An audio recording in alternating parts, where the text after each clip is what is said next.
नमस्कार दोस्तों, आप सबका स्वागत करता हूँ अक्टूबर बैच। दोस्तों आज के इस डिस्कशन में जहाँ पे हम लोग चार्ट्स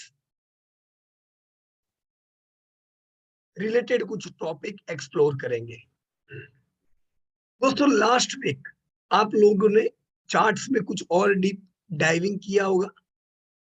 लास्ट वीक जो चार्ट में हम लोग सीखे, आप लोगों ने ये जाना किस प्रकार से कोई स्टॉक के सपोर्ट और रेजिस्टेंस चार्ट पे बनते हैं, राइट।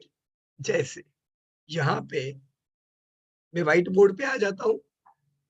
आप लोगों ने ये सीखने का प्रयास किया कि क्यों कुछ शेयर्स बरसों तक एक रेंज में चलते रहते हैं और जबकि वो एक रेंज में चलते हैं उसकी वजह से कोई सपोर्ट और रेजिस्टेंस नामक दो चीजें आपको देखने को मिलती है, रेजिस्टेंस एंड सपोर्ट। तो ये क्यों बना, क्यों शेयर बरसों तक एक ही रेंज में चलता रहता है, इन चीजों की कुछ हमने जानकारी ली।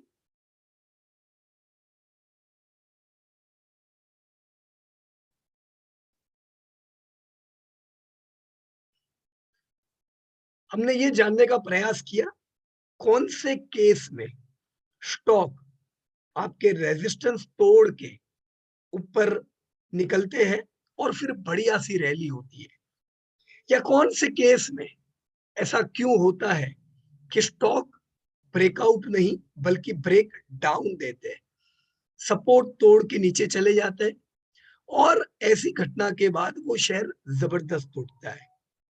तो हमने लास्ट वीक सपोर्ट और रेजिस्टेंस, ब्रेकआउट और ब्रेकडाउन, इन चीजों को समझने का प्रयास किया। हमने जानने का प्रयास किया कि ब्रेकआउट के बाद रैली आती है पर ट्रेडर रिमोर्स भी आते हैं, जहां पे दूसरे मौके मिलते हैं उन इन्वेस्टर्स को कि जो लोगों की अपॉर्चुनिटी मिस हो चुकी होती है। इन चीजों को अगर हम प्रैक्टिकली जाने तो मैं आपकी ये जो स्प्रेडशीट है,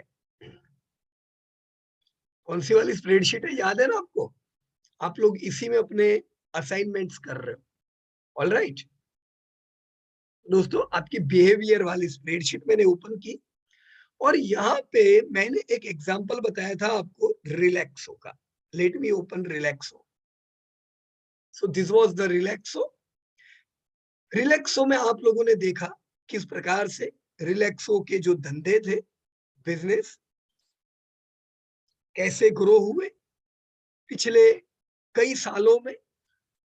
आपको ऐसी घटना बहुत नजर नहीं आई जब कंपनी के धंधे गिरे। पिछले साल कोविड की वजह से धंधे गिरे और ऐसा 2006 में एक बार दोस्तों हुआ था कि जब सेल्स आपकी कंपनी के डाउन थे, लेकिन प्रॉफिट 3 बार गिरे हुए हैं। अब इसका रियल लाइफ में चार्ट पे क्या इफेक्ट आता है? दोस्तों ये चार्ट मैं यहाँ पे रिलैक्सो का ओपन करता हूं। हम दोस्तों आपकी कंपनियां भी सब आज चार्ट में देखेंगे। सो this is Relaxo, this is the full chart of Relaxo. दोस्तों अगर आपकी रिलैक्सो 200 करोड़ के टर्नओवर से 2400 करोड़ के टर्नओवर पे गई है, यानी कि इस कंपनी का जो सेल्स है ये करीबन 18% कगार से बढ़ा है। कंपनी हाई क्वालिटी थी, डेप फ्री थी, इसी वजह से इस कंपनी के प्रॉफिट भी, सेल्स बढ़ने से प्रॉफिट भी बढ़े। दोस्तों जब इंडस्ट्री एक्सपांड होती है, ऐसा नहीं है कि रिलायंस के, ये रिलैक्सो के अकेले के फुटवेयर बिके होंगे, बाटा के बिके होंगे, मिर्जा के बिके होंगे, खादिम के बिके होंगे। हर एक कंपनी का सेल्स एक्सपांड हुआ होगा, इसे कहते हैं हॉरिजॉन्टल ग्रोथ, राइट। तो हमें हॉरिजॉन्टल ग्रोथ दिखाई देता है ऐसी कंपनियों में जिनके धंधे ग्रो करते रहते हैं। पर हर एक कंपनी वर्टिकली ग्रोथ नहीं हो पाती है। So what do we mean by vertical growth? Vertical growth का मतलब दोस्तों, धंधा तो हो गया, लेकिन उनके पास प्रॉफिट आए नहीं आए वो जरूरी नहीं है। प्रॉफिट लाने के लिए अच्छा मैनेजमेंट चाहिए, अच्छे मार्जिन चाहिए। आपने टॉप क्वालिटी में ऑलरेडी सर्च किया कि चलो Relaxo was the best among all companies, इसीलिए ये एक्सरसाइज जब हम देख रहे हैं तो कितना सिंपल लग रहा है। 200 का 2000 करोड़ धंधा हुआ, प्रॉफिट इसलिए 5 करोड़ का 300 करोड़ हुआ। पर ऐसा हर एक कंपनी में दोस्तों नहीं हुआ होगा। रिलैक्सो का मार्जिन जो एक जमाने में 3-4% हुआ करता था, वो अभी 9-12% हो गया। इसे कहते हैं वर्टिकल ग्रोथ। दोस्तों, हॉरिजॉन्टल ग्रोथ मिला इंडस्ट्री की वजह से, वर्टिकल ग्रोथ मिला कंपनी के मैनेजमेंट क्वालिटी की वजह से। और ये दोनों मिलने से इन्वेस्टर को क्या मिला? Long term wealth, right? तो यहाँ पे आप लोगों ने भाव तो स्टडी किए हुए हैं, लेकिन ये जो भाव आप लोगों ने देखे थे, इसमें बहुत बार बोनस स्प्लिट मिलने से थोड़ा मुश्किल होता है जानना, राइट? तो ये चार्ट में देखो कितना आसानी से पता चल रहा है। यहाँ पे जैसे आज अगर भाव इसका 1300 है, हम देख सकते हैं मेरे पास 1997 का भाव अवेलेबल है, 1 रुपीज 40 पैसा। तो ये जो शेयर है, ये 1 रुपीज 40 पैसा से जब 14 होता है तो हम कहते हैं 10 गुना हुआ। 140 होता है, हम कहते हैं 100 गुना हुआ। और जब 1400 होता है तो हम कहते हैं 1000 गुना हुआ। दोस्तों, रिलैक्सो को आप लोग कितने गुना में डालोगे? कह सकते हैं हम 1 रुपया 40 पैसा से 1400 रुपए की सफर इसने पिछले 2 दशक में हासिल की है। 1000 टाइम्स रैली। दोस्तों, ऐसा इसमें नहीं, ऐसे कई स्टॉक्स में आपको मिली है। और इसके लिए हमें क्या चाहिए? पेशेंस चाहिए। अच्छी कंपनी में लेने के बाद ज्यादातर लोगों का ये सवाल होता है, मैं बेचूं कब? लो, बेच दो, फिर बेचते जाओ और फिर उम्मीद मत करो 1000 गुना 100 गुना। लोगों का पैसा 2-3 गुना हो जाता है और वो लोग बहुत खुश हो जाते हैं, बोलते हैं पैसा बन गया अपना शेयर बाजार में। पैसा ऐसे नहीं बनता है, ये है बना हुआ पैसा, right? 20 time, 50 time, 100 times is good money. Yes, 1000 times is good money. यहाँ पे एक और चीज मैं बता दूं कि अगर मैं आपको कहूं कि रिलैक्सो ने आपका पैसा 1000 गुना बनाया, आप खुश हो गए, दैट्स ओके। इतना नहीं है दोस्तों। ये वो कंपनी है जिसने कंसिस्टेंट प्रॉफिट किए हैं। तो अगर किसी ने बरसों से इसको लेके रखा हुआ है, उनको कंसिस्टेंट डिविडेंड भी मिलते हैं। You should not forget this important thing. अगर किसी ने 2 दशक पहले लिए होंगे, लाख लगाए होंगे, ये हो सकता है आज उनको डिविडेंड ही उतना हर साल आता हो। This is what you should think about. लेकिन अगर ये इतना अच्छा चला है, तो क्या ये बरसों से ऐसा था? क्या ये खाली इसने चलना ही सीखा है? ऐसा नहीं होता दोस्तों। हमने देखा यहाँ पे इनकम स्टेटमेंट में कि कंपनी को प्रॉब्लम भी आए हैं। सेल्स कभी ऐसा भी हुआ है कि नहीं चलता था, प्रॉफिट टूटे भी थे, इसने कभी लॉस नहीं किया है। और देखो इसकी इफेक्ट चार्ट पे क्या आती है। सी, मैं यहाँ पे एक लाइन ड्रॉ कर सकता हूं ये समझने के लिए कि 1998 से करीबन 2010 तक रिलैक्सो एक रेंज में घूमता था, 1.5 रुपए से 7 रुपया, 1.5 रुपए से 7 रुपया। सी, इन द रियल टर्म ये 1.5 से 7 नहीं था, ये रियल में ये भाव था आपका। पर बोनस स्प्लिट एडजस्ट करके ये भाव बन रहा है। तो अभी हम ये भाव देख रहे हैं। ये अगर 1.5 से 7 इसलिए घूमता था क्योंकि इसके सेल्स और प्रॉफिट ऐसे थे। 2009 में इसने ब्रेकआउट दिया, इसे क्या कहेंगे? ब्रेकआउट। 2008 में भी इसने पुरानी रेंज को तोड़ के ऊपर निकलने का प्रयास किया, परंतु ये फेलियर रहा। This was the failure breakout. Am I right? 2007 में बाजार में जबरदस्त गिरावट आई और इस गिरावट में रिलैक्सो भी नीचे आया, लेकिन ये स्टॉक 2009 में इसने ब्रेकआउट दे दिया। अब मैं आपको अगर याद कराऊं, यहां पे मैं और एक चार्ट ओपन कर रहा हूं just for comparison. Late me show you Nifty, ताकि आप उसे कंपेयर कर सको। These all are very important aspects. दोस्तों थोड़ा ध्यान रखना यहाँ पे। This is Nifty. सोचो, हम ये लेवल की बात कर रहे हैं here. This was the time, 2007 का वो समय जब बाजार टूटा। अब निफ्टी ने ब्रेकआउट 2014 में दिया। Can you see here? 2007 में गिरा, पर निफ्टी 2014 तक, यानी 8 साल तक, 6 साल तक बाजार पुराने लेवल को ब्रेक करके ऊपर नहीं निकल पा रहा था। व्हाई? क्योंकि निफ्टी 50 की जो कंपनियां थी वो 6 साल हो गए थे अपने पुराने जो प्रॉफिट थे, जो ये लोग 2008 में करते थे, उनको पार नहीं कर पा रही थी। पहली बार 2014 में आपकी निफ्टी 50 की कंपनियां का सेल्स और प्रॉफिट पुराने हाई से पार हुआ, इसीलिए आपने भाव में ब्रेकआउट देखा। तो दोस्तों ब्रेकआउट ऐसे केस में देखे जाते हैं जब आपकी कंपनियां के सेल्स और प्रॉफिट लाइफ टाइम हाई पे है, आप भाव भी लाइफ टाइम हाई देखते हो। अब दो केस में दोस्तों ब्रेकआउट आते हैं, या तो सेल्स और प्रॉफिट लाइफ टाइम हाई आ चुके हैं, या दूसरा केस कुछ इंडिकेटर मिले हैं जिससे आपको लगता है कि अब सेल्स और प्रॉफिट लाइफ टाइम हाई आ जाएंगे। राइट? ये दोनों ही केस में ब्रेकआउट आता है।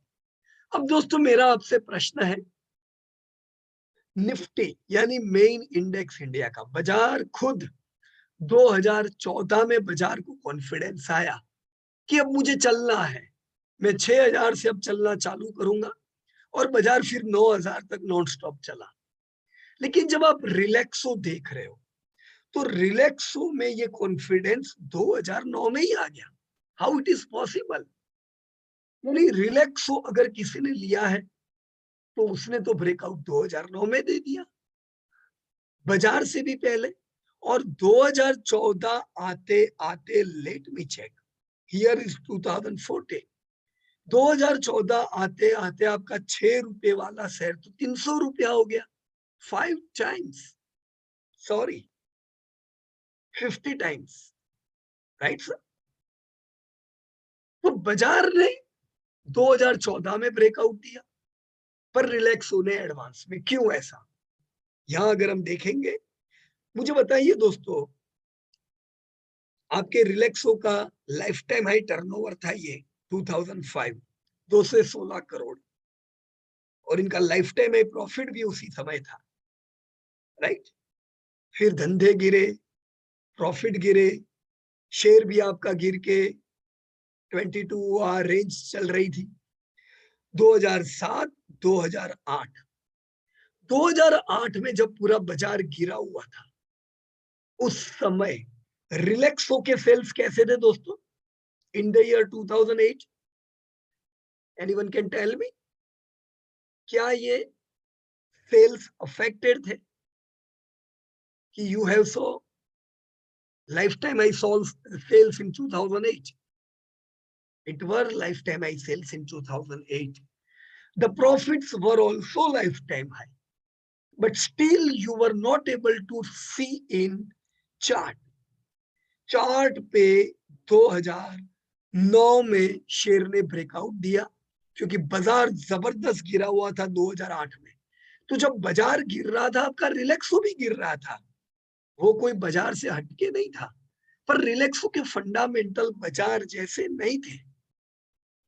निफ्टी 50 की कंपनियां धंधा नहीं कर पा रही थी, प्रॉफिट नहीं कर पा रही थी, पर रिलैक्सो के धंधे बढ़े हुए थे। इसकी इफेक्ट रिलैक्सो में आई और रिलैक्सो ने ब्रेकआउट दिया। दोस्तों, हमें एडवांस में समझ जाना चाहिए, अगर आपकी कंपनी लाइफ टाइम हाई धंधा और प्रॉफिट करती है तो आपकी कंपनी ने ब्रेकआउट देना ही है। क्योंकि जब आपकी कंपनी 6 करोड़ प्रॉफिट कमाती थी, तब 6 करोड़ के हिसाब से आपकी अर्निंग होती थी। पर अब जब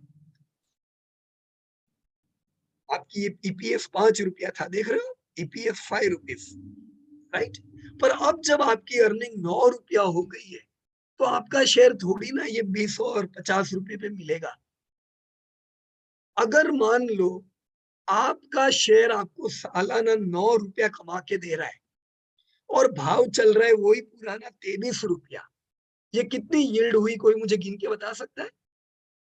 what is my yield if my stock has not rallied, it is still trading at 23 rupees. बहुत लोग बोलते हैं ना, ये तो सटोड़िए चला रहे हैं, वो लेंगे तो ही शेयर चलेगा, नहीं तो नहीं चलेगा। सोचो, हम सोच रहे रिलैक्सो चला ही नहीं होता, भाव वही 23 रुपया होता, अर्निंग बढ़ गई है 8 रुपया, तो 25 रुपए के भाव पे अगर मुझे 9 रुपए की अर्निंग मिलती है तो मेरी यील्ड कितनी हुई? Yahoo will calculate and tell मी।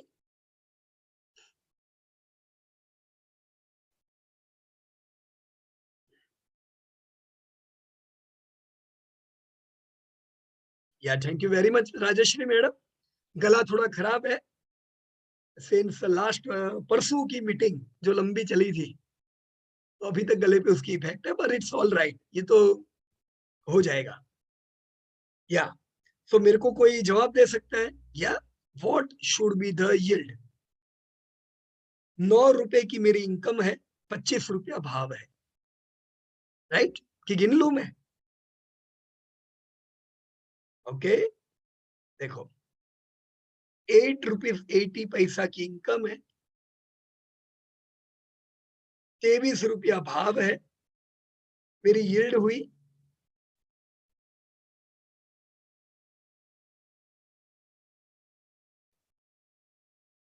38%। अब इतनी यील्ड थोड़ी ना हो सकती है। अगर 38% की कोई जगह पे यील्ड मिलती हो, वो टाइम पे एफडी के रेट 10% थे, राइट, ऑलमोस्ट 9-10% जैसे थे। तो अगर मेरे को 8-9% एफडी में मिलता है और मेरे को रिलैक्सो में सीधा दिख रहा है कि इतनी यील्ड है, तो ऑब्वियस है बाइंग आना चाहिए, और शेयर इसीलिए चलते हैं। तो इसीलिए आपके शेयर में रैली दिखाई देती है, और देखो ये शेयर चल के किधर चला गया, टुवर्ड्स अ न्यू हाई। तो शेयर को चलना ही है अगर उनकी अर्निंग बढ़ती है। जब तक अर्निंग नहीं बढ़ेगी, आपके शेयर को कोई चला नहीं सकता है, राइट। एक एस्टिमेट पे शेयर कुछ समय चल सकता है, पर अगर अर्निंग नहीं आती है तो गिरावट आती है। दोस्तों, यही चीज आपको यहां दिख रही है। आपकी रिलैक्सो के सेल्स बढ़े, प्रॉफिट बढ़े, देखो भाव चलते चले गए। ये जो जगह है इसे हम ट्रेडर रिमोर्स कहेंगे, राइट। आप सीखे ना यहाँ पे ट्रेडर रिमोर्स, कि कुछ चलने के बाद शेयर वापस आराम करता है। तो जो लोगों को ये मंदी में लिया नहीं, देखो अगर आपको फुटवेयर में इन्वेस्ट करना है तो रिलैक्सो ही बेस्ट था। तो जब शेयर नहीं चलता है तभी लेने का होता है, राइट। जिन्होंने मंदी में नहीं लिया वो ब्रेकआउट पे भी लेते हैं, ब्रेकआउट पे नहीं लिया वो रह गए, क्योंकि ब्रेकआउट के बाद भयंकर तेजी आती है। देखो 6 से 25 कंटिन्यू 5 गुना, जो पिछले इतने सालों में नहीं हुआ वो 9-10 महीने में हो गया, राइट। फिर ये आया fall, and this we can say it is an trader remorse. जो लोग रह गए उन्हें अपॉर्चुनिटी मिलती है। जनरली जब आराम के बाद रैली आती है, रैली के बाद जब शेयर आराम करता है, जनरली कह रहा हूँ, this is not possible in each and every company. Generally strong companies में ये देखा जाता है कि ये जो फॉल है ये पुराने रेंज में नहीं आता है, मतलब ये इसकी एक रेंज थी, ये निकल गई, राइट। अब ये नई रेंज में आ गया है, अब ये आराम इधर कर रहा है। सो ये मैं गिनूं सपोर्ट और रेजिस्टेंस।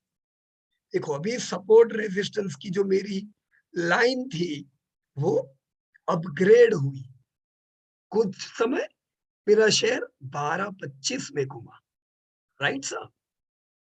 अब आपको मैं वापस कह रहा हूं, footwear is a growing industry, footwear में पैसा डालना है, किधर डालेंगे? आप चाहो कई कंपनियां हैं फुटवेयर में, let me show you some companies. ये भी एक कंपनी है जो बहुत अच्छी है, जिसने कभी भी प्रॉफिट नहीं किया है, राइट, इसलिए अच्छी है। ये चार्ट में और ये चार्ट में डिफरेंस दिख रहा है दोस्तों। इसी डिफरेंस, यही लॉन्ग टर्म बिहेवियर की वजह से मैं आपको कहता हूं टॉप क्वालिटी में ही निवेश करने का। चलने के टाइम पे दोस्तों हर कंपनी चल सकती है, पर सही परीक्षा उनकी जब उनको मार पड़ती है तब होती है। ये कंपनी जो 2008 में टूटी थी, अभी तक अपने पुराने लेवल को पार नहीं कर सकी है, and still people are buying Liberty shoes. अरे नहीं नहीं, वो पीयूष भाई वो रिलैक्सो 1,500 की है, ये 150 की है।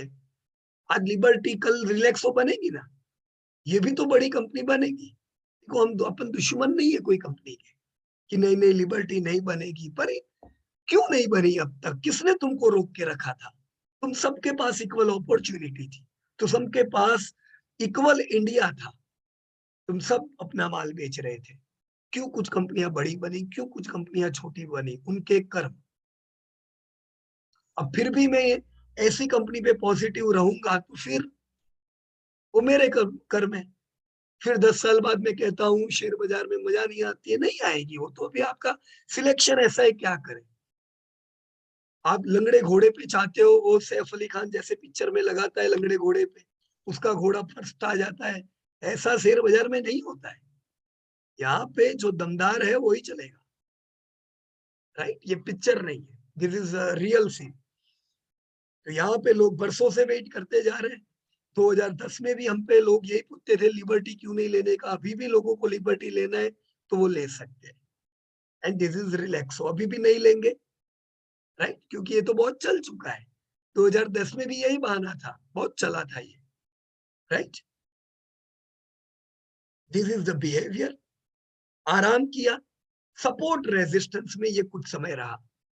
दोस्तों फिर क्या आई, ये जो सीधा आप सीखे ना, सपोर्ट रेजिस्टेंस के बाद ब्रेकआउट, हायर एक्सपेक्टेशन।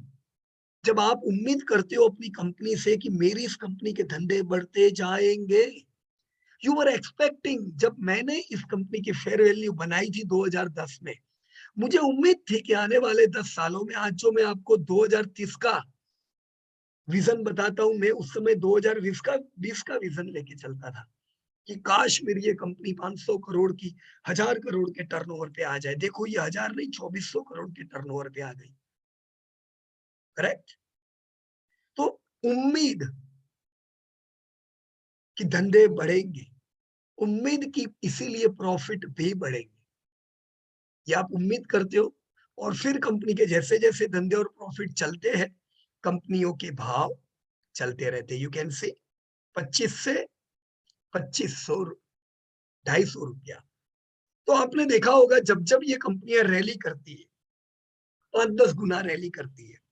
मैंने आपको ऑलरेडी बताया कि गरीब कंपनियां भी डबल होती है। लोग 15-20 टका मिलता नहीं है कि उनको खुजली होने लगती है हाथों में। अरे रे रे, ये नीचे गिर गया तो, अरे नीचे गिर गया का डर है तो लेते क्यों हो? हम ये फियर में जीने के लिए थोड़ी ना शेयर बाजार कर रहे हैं। We have full conviction that the company where we are investing is going to stay for long. वो 10 साल, 15 साल, 50 साल टिकने वाली है। फिर मैं 20-25% चलने के बाद फियर में आ जाऊं तो फिर शेयर बाजार अपने काम का नहीं है। यहाँ पे प्रॉफिट वही कर पाएगा, वही वेल्थ क्रिएट कर पाएगा जिसमें पेशेंस रहता है, शेयर आपके चलते रहते हैं और आप उसे डिस्टर्ब नहीं करते, राइट। तभी आपका ये 250 रुपया आया। देखो 250 से गिर के ये किधर तक आया, 300, 300 से गिर के 180। क्या हमारे दिमाग में नहीं आया होगा, अरे यार 300 पे बेचा नहीं, ये आधा हो गया, कितना बुरा किया। अरे ऐसा तो बहुत बार हुआ है। इधर क्या हुआ था, 25 रुपए से सीधा 12 रुपया। अब अच्छा लगता है क्या देखने में, जब अपना शेयर आधा हो जाए। बट नाउ यस, अपना हमारा जो माइंड है वो बिल्कुल प्रिपेयर्ड है। आधा यानी नॉर्मल, आधा तो होना है शेयर को बहुत बार आपकी लाइफ स्पान में। आधे में फिर हम आगे पीछे होने लगेंगे, किधर काम चलेगा, राइट। ये बहुत बार होगा, it's all right, this is normal thing. आधा भी नॉर्मल है, डबल भी नॉर्मल है, इन दोनों के बियॉन्ड सोचे। सो this is the rally which you saw. इसी रैली की मैंने आपको बात की जब मैंने आपको ट्रेंड सिखाया। दोस्तों 2 गुना, 5 गुना, 10 गुना, 20 गुना, this all things are normal, ये आप देखोगे। पर एक सिंगल ट्रेंड जब आती है, करीबन गरीब कंपनियां भी 2 गुना हो जाती है, अच्छी कंपनियां 5-10 गुना होती है, ये ट्रेंड तो आनी है। पर हर रैली के बाद क्या आएगा, मैं आपको हमेशा क्या कहता हूं, in good companies, quality companies का लिस्ट पहले से होना चाहिए। और जब जब वो ना चले तब इकट्ठा करो ना, ये बुरे समय पे इकट्ठा करोगे तो रैली का फायदा होगा। अगेन ये बुरा समय आया, करो एसआईपी, मत उम्मीद करो शेयर जल्दी चले। ये कितने महीने तक शेयर नहीं चला, almost I can say 28 months। Can anybody tell me 28 month में दिन कितने होते हैं,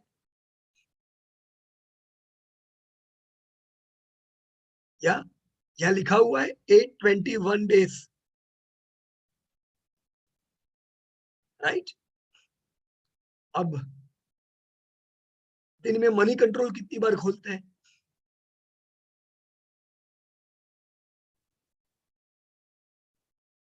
दिन में हम लोग कितनी बार मनी कंट्रोल खोलते हैं, राइट। तो जब जब मनी कंट्रोल खोलेंगे आप देखोगे अरे रिलैक्सो का तो नेगेटिव है, नहीं मजा आ रहा है, बेच दूं क्या, बेच दूं क्या, बेच दूं क्या। यस, 1-1.5 साल 2 साल वेट करके आप बेच दोगे।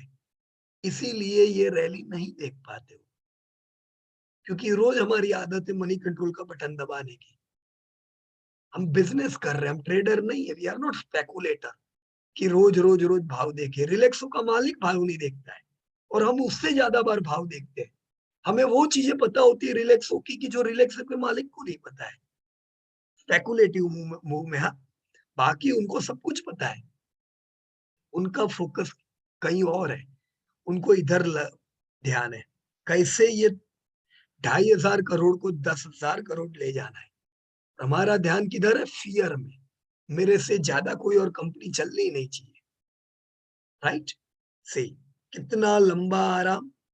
कितनी बार दोस्तों ने मुझे पूछा था, चलता नहीं है बेच दूं क्या, चलता नहीं है बेच दूं क्या।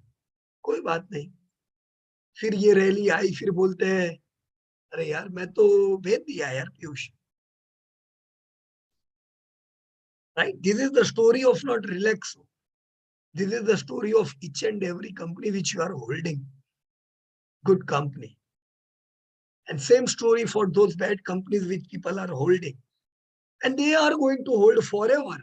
क्योंकि उनकी डायरी में उन्होंने एक नियम बनाया है, मैं जिंदगी में कभी कुछ लॉस में नहीं बेचूंगा। हम धंधा कर रहे हैं दोस्त, धंधे में प्रॉफिट भी होता है, लॉस भी होता है। अगर आपको लगता है ये धंधा बराबर नहीं है तो चेंज कर देना चाहिए, राइट।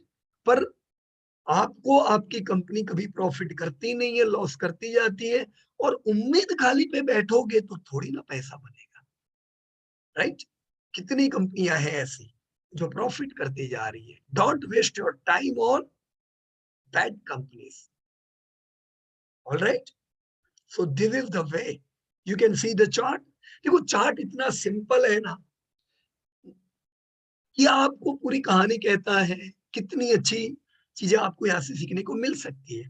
पर लोगों ने ये चार्ट को इतना कॉम्प्लिकेटेड बनाया हुआ है, इतने इंडिकेटर वो डालते हैं, इधर से कोई लाइन जा रही है, उधर से कोई लाइन गिरती हुई आ रही है, इतने इंडिकेटर कि फिर वो चार्ट ही नहीं दिखता है।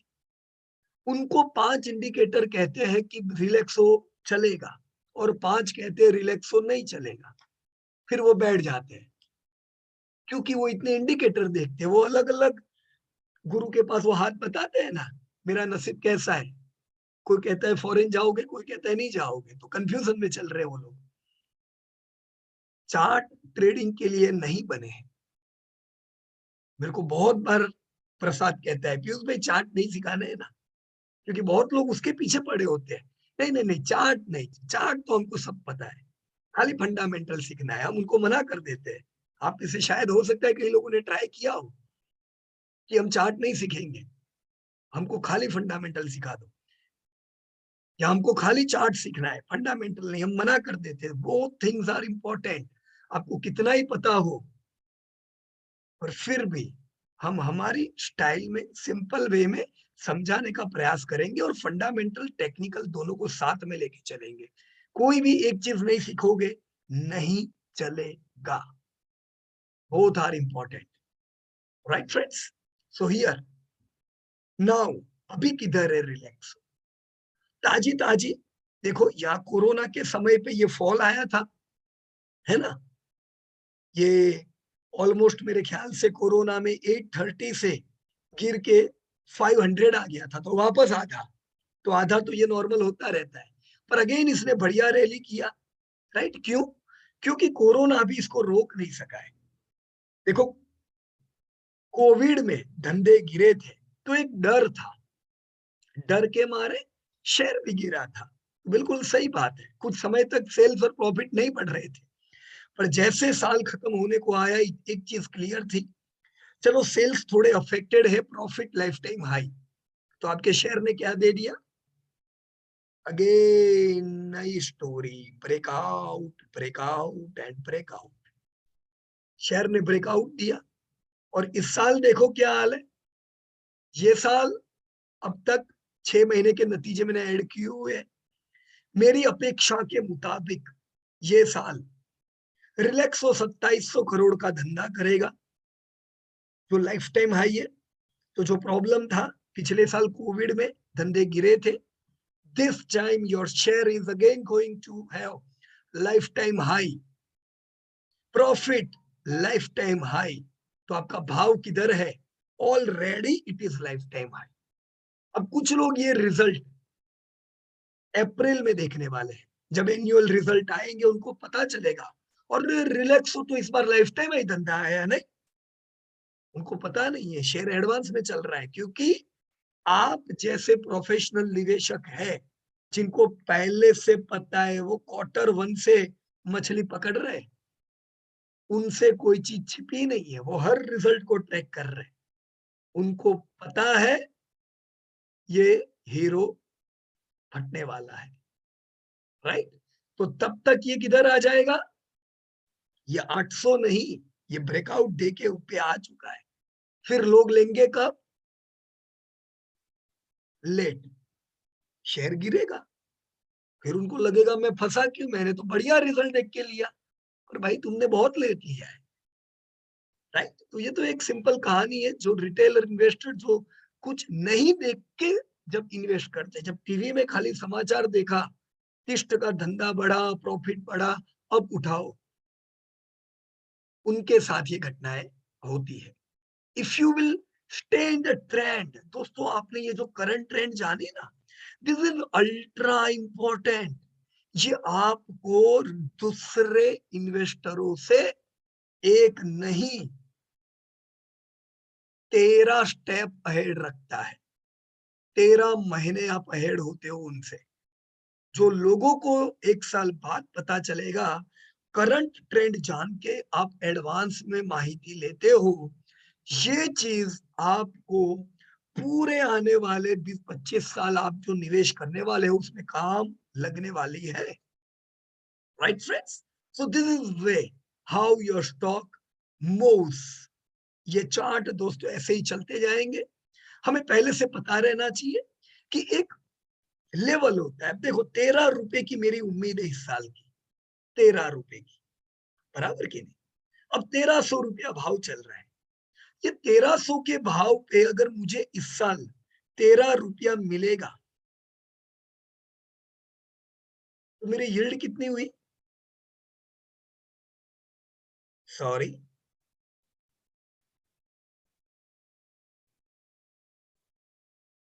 1% खाली, तो बहुत कम है ना, राइट? महंगा चल रहा है, तो इसीलिए ये थोड़ा देखो करेक्ट हो रहा है। 1, 2, 3, 4 महीने से ये चल भी नहीं रहा है।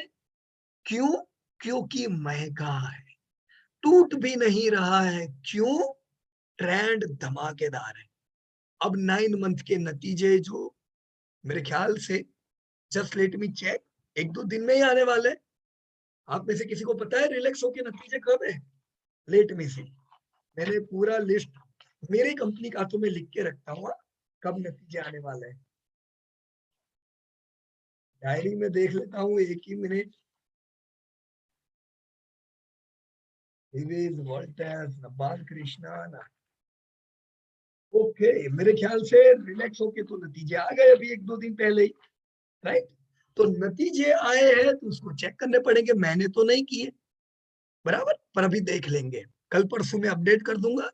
नतीजों से पता चलेगा। अगर ये नतीजे ऐसे होंगे जो ये 13 की इनकम को भी और आगे बढ़ाएंगे, मेरी उम्मीद को बढ़ाएंगे, राइट, तो शेयर टूटेगा नहीं।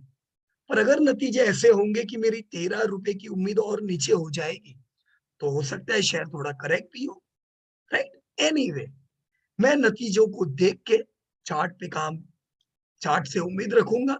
अभी हमारे हिसाब से एक बढ़िया सा फॉल हमने यहाँ पे कुछ समय का देखा था। अगर हमने यहाँ पे लिए तो एक अच्छी रैली देखने को मिली। अभी ये करेक्शन मोड में एंटर नहीं हुआ है। हम कब कह सकते हैं कि my stock has entered into correction mode? जब शेयर मंथली हाई तोड़ के नीचे आता है। हम यहाँ पे ये मानेंगे कि शेयर अभी आराम कर रहा है पर अभी टूटा नहीं है, right? So this is your Relaxo chart. आप में से जो भी लोगों ने अभी जो नतीजे आए रिसेंटली, अगर उन्होंने वो नतीजों को किसी ने भी ऐड किए हैं अपने डेटाबेस में, I will definitely like to see your results. क्योंकि अब देखो ये जो नतीजे आप लोग अगर ऐड कंटिन्यू करते जाओगे, कितनी सारी कंपनियां हैं। देखा एसबीआई किसने काम किया था? सुरुचि मैडम ने। जस्ट आज ही मेरे ख्याल से डॉक्टर सुभाष पोंकिया ने एसबीआई के नतीजे प्रेजेंट किए ना, उन्होंने 9 मंथ का रिजल्ट डाल दिया है। देखो 9 महीने के नतीजे आए, अब आधे तो आपको पहले से पता थे फ्रॉम करंट ट्रेंड। वाओ, मेरे ख्याल से सुरुचि मैडम ने नतीजे डाल दिए हैं, तो इससे हमारी आइडिया और क्लियर होगी। So let us check. Suruchi madam, if you can unmute yourself please. या देखने दो सुरुचि मैडम है क्या मीटिंग में? Yes sir. या मैडम, तो दैट्स ग्रेट मैडम, आपने नतीजे एसबीआई के अपडेट कर दिए। जी सर। कुछ बता पाओगे मैडम कि कैसे नतीजे हैं, मतलब क्या उसमें आया, आपने क्या उम्मीद किया था? Yes please.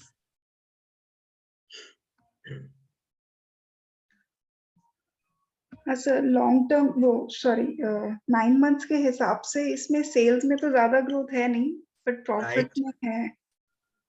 ओके, तो पर इसलिए वो मैंने 6% के हिसाब से सेल्स लिया है और प्रॉफिट को राइट 40%।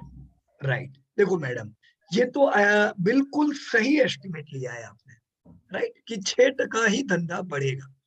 अब 6% यानी अच्छा ग्रोथ है मैडम। हाँ सर, इसके हिसाब से तो ठीक ही है। देखो इंडिया अभी इस साल 9.5% से बढ़ रहा है, जी सर। बराबर ना। पर हाँ जी। एसबीआई का जो नतीजा आए उसका ग्रोथ 6%, 60% है। मतलब बैंकिंग के नतीजे ओवरऑल जीडीपी से कम आ रहे हैं, कम है। राइट। देखो हमने एचडीएफसी बैंक का भी रिजल्ट देखा था, तो वहां पे भी यही थी कठिनाइयां कि डिमांड इतनी बढ़िया नहीं थी। तो इनसे हमें क्या सीख लेनी चाहिए मैडम, कि क्रेडिट ग्रोथ म्यूटेड है। क्यों ऐसा आ रहा है मैडम? जी सर। यहां मैं लिख देता हूं, क्रेडिट ग्रोथ। क्रेडिट ग्रोथ यानी क्या मैडम? या बता सकते हो madam, what is credit growth? नहीं सर, ओके। बताइए। अभी जैसे इकोनॉमिक सर्वे आया था बजट से पहले, राइट। राइट। बजट जो बनता है उसका बेस होता है इकोनॉमिक सर्वे, है ना। वो लोग देखते हैं किधर क्या प्रॉब्लम चल रहे हैं और उसके हिसाब से बजट में गाइडेंस मिलती है इनको। तो इकोनॉमिक सर्वे में भी एडवाइजर जो हमारे इकोनॉमिक के हैं उन्होंने बताया कि कई सेक्टर ऐसे हैं जो प्री पैंडेमिक पहुंच चुके हैं, मतलब पैंडेमिक से पहले जो धंधा करते थे उससे बढ़िया धंधा करने लगे हैं। ऑलमोस्ट 120 130%। मतलब पहले अगर वो 100 रुपए का टर्नओवर करते थे, अभी 120 का टर्नओवर करने लगे। तो इसे हम क्या कहेंगे कि कोरोना की इफेक्ट नहीं है, ये हम कहेंगे कि नहीं ऐसे केस में मैडम, यस सर। राइट। कि भाई धंधा इनका ज्यादा है तो कोरोना की इफेक्ट नहीं है। नहीं है। कुछ सेक्टर बहुत ही कम, अभी भी ऐसे कुछ सेक्टर बचे हैं जो प्री पैंडेमिक लेवल से नीचे चल रहे हैं। जैसे मल्टीप्लेक्स वाला जो सेक्टर है, स्पेशलिटी रिटेल पीवीआर, उनका धंधा अभी भी 50% है, राइट। यस। आपने डेल्टा कोप के रिजल्ट देखे, हाँ 50%। सर। वंडरला के नतीजे शायद आज ही है, आज शायद आ भी गए होंगे अब तक हमारी जब बातचीत चल रही है, 50%। तो मतलब इन सब के धंधे ओवरऑल इकोनॉमी जैसे नहीं चल रहे। क्यों? क्योंकि ये टच इंटेंसिव सेक्टर है, बराबर है। तो यहाँ पे रिकवरी हम कहेंगे है पूरी, हम ये कहेंगे रिकवरी नहीं है, पहले 100 था अभी 50 है, यही कहेंगे ना, यस। राइट। तो कुछ सेक्टर आउट परफॉर्मिंग है इंडिया में, and let me tell you, majority of the sectors are outperforming in India. बहुत बढ़िया कर रहे हैं मैडम।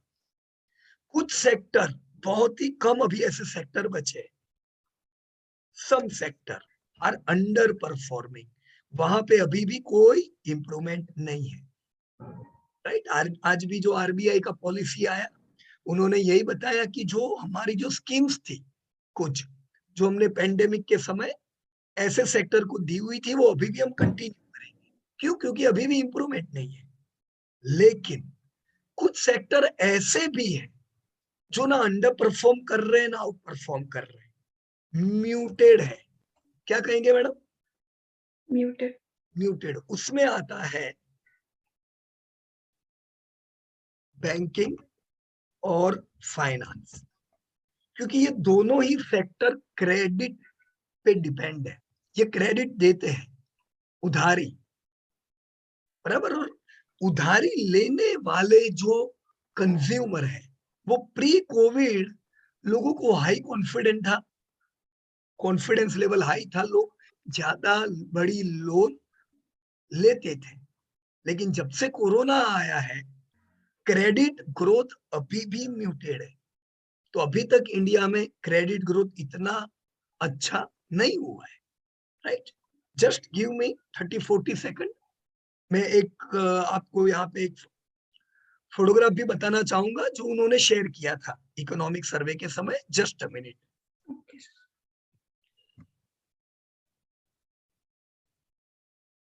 प्रयास करता हूं, मैं थोड़ा ढूंढता हूँ, इमीडिएटली मिल जाता है तो इट्स ओके।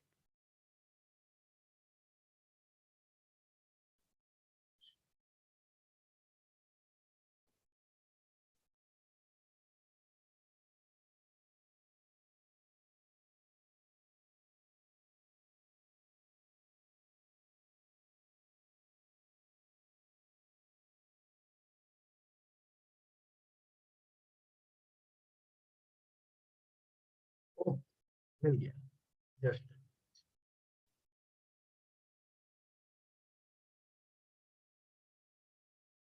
ओके, दिख रहा है मैडम ये फोटो? यस या ये क्या है madam? Bank credit growth, right, year on year. तो हम जो प्री पेंडेमिक जो हमारा ग्रोथ था बैंक का क्रेडिट का, वो ग्रोथ अभी भी नहीं दिख रहा है, राइट। हम यहाँ पे थे, इतना बढ़िया ग्रोथ आता था उस समय बैंक क्रेडिट का, और अभी हम लोग नीचे हैं। नवंबर में अपटिक आया है, नवंबर में, राइट, पर फिर भी हम प्री पेंडेमिक लेवल में जो ग्रोथ था उससे नीचे है।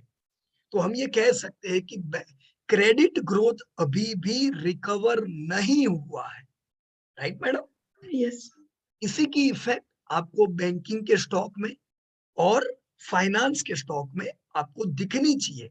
तो अभी उम्मीद मत करो कि एचडीएफसी बैंक के जो सेल्स है वो 20-20% आएंगे। आएंगे, लेकिन ये कब आएंगे? जब वापस से थोड़े समय में कंज्यूमर कॉन्फिडेंस बढ़ेगा, क्रेडिट ग्रोथ इंप्रूव होगा, तब। तो अभी मैं ये मान के चलता हूं कि एचडीएफसी बैंक हो, एसबीआई हो, या फिर हमारी बजाज फाइनेंस जैसी फाइनेंस कंपनी हो, बढ़िया कंपनी एकदम, पर सारों के क्रेडिट ग्रोथ थोड़े म्यूटेड आएंगे। Prepare yourself in advance, right. देखो यही था, 6-6% से इनका ग्रोथ आ रहा था, तो आपको उम्मीद भी मेरे ख्याल से 6-7% की रखनी चाहिए थी। जी हम सर ये मानेंगे ये रिजल्ट से अभी भी मैडम कोई इंप्रूवमेंट नहीं है सेल्स में, right madam. Yes sir okay, तो चलो ये तो बात खत्म हो गई कि 6-7% का growth, it is a muted growth, हम समझ गए क्यों है। अब प्रॉफिट पे आ जाते हैं। प्रॉफिट कैसे है मैडम? इनके पहले भी कैसे थे? हाँ सर 40-50% के आसपास थे, इसीलिए 40% ही रखा है एस्टिमेट। Correct madam. अब आपने मेरे ख्याल से H1 में 57 होंगे, तो भी आपने उम्मीद तो 40 की ही रखी हाँ होगी, सर इसी के आसपास रखे। और ये 9 मंथ में आए 55। तो असल में ये अच्छे नतीजे है, मतलब ये थोड़ा कूल होना चाहिए था और डाउन आने चाहिए थे। 50% जैसा तो हो जाना चाहिए था, पर उतना नहीं हुआ। तो प्रॉफिटेबिलिटी अभी तक इनकी बढ़िया मेंटेन है। तो जी ये कुछ लोगों के लिए मैडम नई बात होगी, जिन्होंने डायरेक्ट टीवी में देखा होगा 55% ग्रोथ, उनके लिए नई बात होगी। पर आपके लिए ये पुरानी स्टोरी है कि 55% का profit, okay, it is good then what we have estimated, right. पर फिर भी हम तैयार थे अच्छे प्रॉफिट के लिए। Am I right madam? Yes sir okay, तो हम प्रिपेयर थे और नतीजे अच्छे ही आए हैं। भविष्य के लिए भी प्रिपेयर है, म्यूटेड धंधा, अच्छे मुनाफे, राइट। मैं एक और चीज रिकमेंड करूंगा मैडम, आप जब भी रिजल्ट लिखे, जस्ट मिनट, आपने यहाँ पे कहीं पे एनपीए लिखा है? ओके, हमेशा मैडम एनपीए को नोट डाउन करते जाए, राइट, ताकि आपका एक ध्यान रहे कि एनपीए सुधर रहा है कि बिगड़ रहा है। ओके कैसे लेना है वो तो पता ही है ना आपको मैडम। एक बार बता दीजिए सर। ओके, रिजल्ट में ये लोग देते ही है से।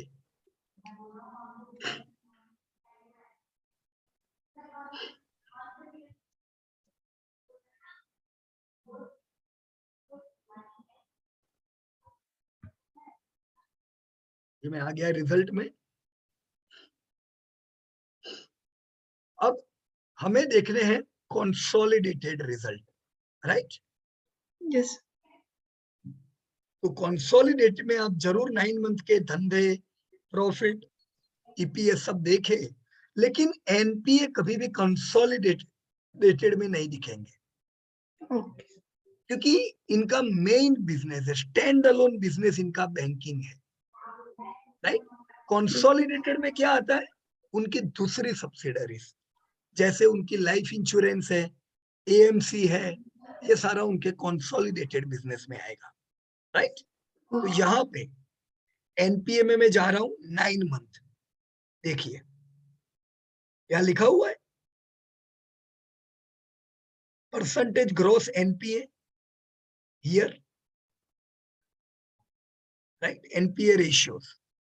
तो पिछले साल इनकी जो टोटल एसेट है उसमें 4.8% एनपीए थी, मतलब उतनी उनकी नॉन परफॉर्मिंग एसेट्स थी जिन पे इन्होंने क्रेडिट दिया हुआ है पर वो उगरानी नहीं आ रही है, राइट। तो इनको ये लोग ग्रॉस एनपीए में गिन रहे हैं। इस साल इनकी एनपीए डाउन हुई है 4.8 से 4.5, सो दैट्स गुड।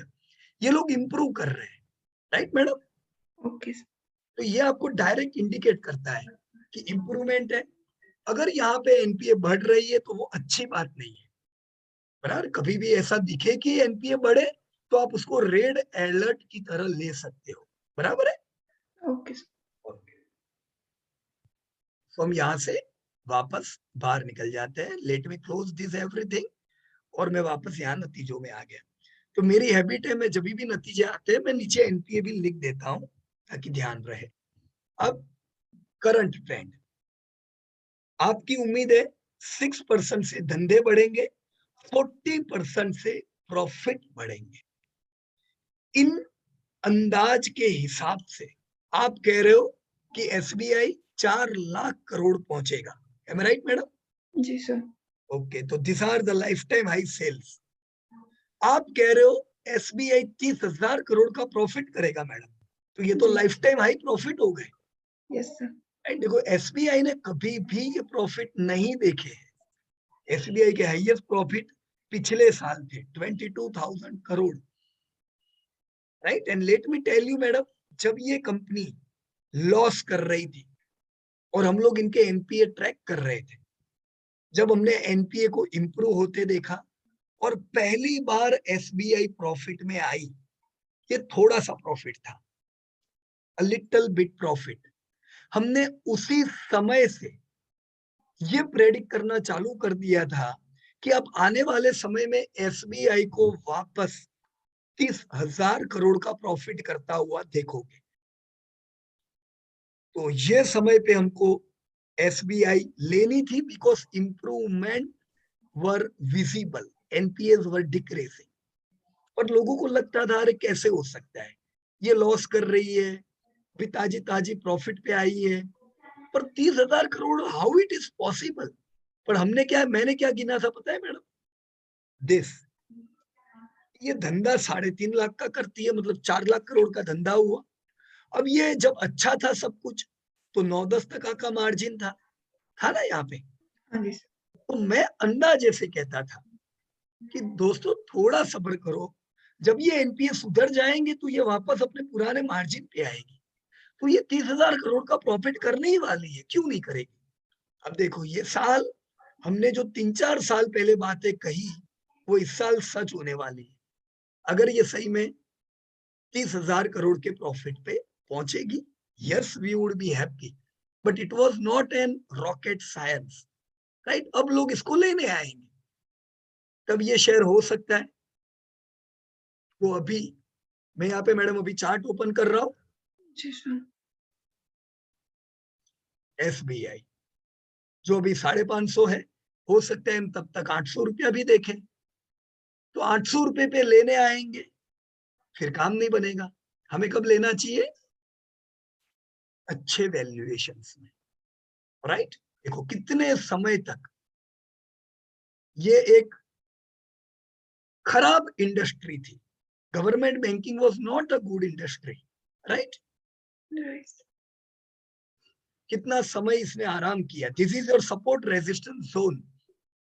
अब एक चीज तो हम जानते थे कि एसबीआई के अंदर लाइफ इंश्योरेंस है, जनरल इंश्योरेंस है, एएमसीज है, कल इनके भी धंधे और प्रॉफिट में कंट्रीब्यूशन होंगे, तो कल धंधा तो बढ़ना है एसबीआई का और प्रॉफिटेबिलिटी भी अच्छी होनी है।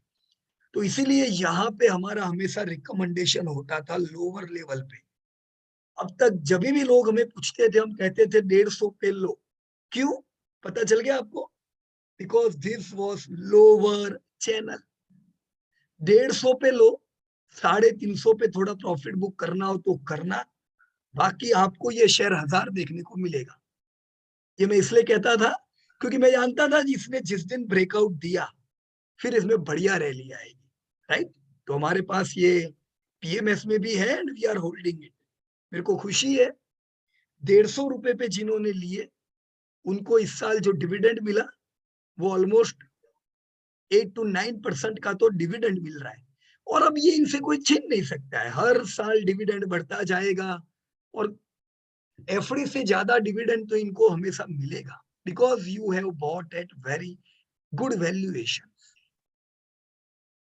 तो this is your chart madam. मैंने जो ट्रेडर रिमोट समझाया इसे क्या कहेंगे? ये जो 2 महीने आराम किया इसने, this was madam trader remorse, right. Breakout देने के बाद होता है शेयर आराम करे 2 महीना, लोग यहाँ पे भी घबरा के भाग जाते हैं कि अरे बाप रे एसबीआई का पता नहीं क्या होगा। उनका ध्यान इधर तो है ही नहीं फंडामेंटल्स पे कि वो क्या कर रहा है, कितनी बड़ी कंपनी बनने जा रही है कल एसबीआई, राइट। हम देखते ही देखते 2 साल में इसको 5 लाख करोड़ का धंधा करते हुए देखेंगे और 50,000 करोड़ का प्रॉफिट करेगी। तो इसको अभी तो बहुत लंबी सफर तय करनी है, बट ऐसे ट्रेडर रिमोट्स का हमें फायदा उठाना चाहिए। ये ट्रेडर रिमोट्स आया, yes we can add again rally. अभी ये 1 2 3 4 महीने से आराम कर रहा है, देखो नहीं चल रहा है 4 महीने से, तो ऐसे समय का फायदा उठाओ। आपको ऐड करना हो थोड़े थोड़े ऐड कर सकते हो, फिर जब चलने लगे साइड में हो जाओ। कभी भी जब रैली होती है ना तब नहीं लेने का, राइट, क्योंकि रैली में सब पागल हो जाते हैं, एकदम महंगा महंगा खरीदने लगते हैं। जब भी मौके मिले शेयर ना चले, ऐसे समय पे हम सबको दोस्तों एक्टिव रहना चाहिए, right. So a very good story of SBI. Madam SBI को कौन सी दूसरी गवर्नमेंट बैंक से हम कंपेयर करेंगे? 2-3 नाम याद है आपको मैडम? पीएनबी है। पीएनबी है, मैं आपको बता दूं मैडम, एसबीआई का मैंने अभी आपको बताया कि एसबीआई का लाइफ इंश्योरेंस अच्छा कर रहा है, जनरल कर रहा है, एएमसी कर रहा है, ये सब में ये लोग नंबर 1 है। क्रेडिट कार्ड्स पर दूसरी जो गवर्नमेंट बैंक है, क्या वो लोग भी लाइफ जनरल एएमसी में अच्छा कर रहे हैं मैडम? कोई ध्यान है आपको? पीएनबी में तो इतना ग्रोथ है नहीं, मैंने देखा नहीं है ऐसे ऐसे।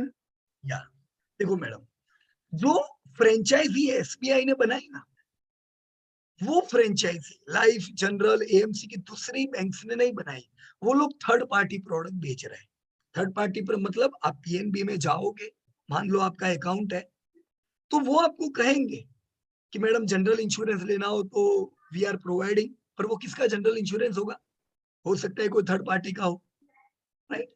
एसबीआई जितना बढ़िया खुद की प्रोडक्ट और कोई बैंक की नहीं है, गवर्नमेंट में खास करके। तो हुआ क्या, एसबीआई को अंडर करंट भी फायदे हुए दूसरी सब्सिडरी के, जो दूसरी बैंक्स के नहीं हुए। जैसे यहाँ पे मैं पीएनबी करता हूँ, चलो मैं यहाँ पे करता हूँ दूसरे चार्ट में, so that we can compare it. This is PNB. मेरे को जब भी कोई पूछता है पीयूष भाई पीएनबी बाय करूं, मैं उनको बोलता हूँ देखो गवर्नमेंट बैंक अभी इंप्रूव करेंगे, ये पहला साल है इंडिया का जब सारे गवर्नमेंट बैंक प्रॉफिट करने वाले हैं। So this would be a golden turnaround stage for India in banking. We are going to see all government banks making profit and that's the proudest moment. तो PNB को भी कल चलना ही है, लेकिन देखो आपको सोचना है आपको क्या करना है, आपको वेल्थ क्रिएट करनी है तो फिर एसबीआई के पास रहो, क्योंकि उसने दूसरी फ्रेंचाइजी कहीं क्रिएट की है लाइफ जनरल में, बड़ा बनने वाली है, कल 1-1 लाख करोड़ तो इनका लाइफ और ये सब करेगा। पर अभी दूसरी सब बैंक ने ये सब नहीं किया है, तो वो फायदा नहीं मिलेगा या खाली रैली मिलेगी, राइट। पीएनबी और एसबीआई के चार्ट में कोई डिफरेंस दिख रहा है मैडम? Any difference? या पीएनबी ने ब्रेक डाउन किया है। पीएनबी ने ब्रेक डाउन किया है, you are absolutely right sir. अब देखो कोई पीएनबी लेगा तो उसको फायदा होगा, क्योंकि अभी सब गवर्नमेंट बैंक इंप्रूव हो रही है।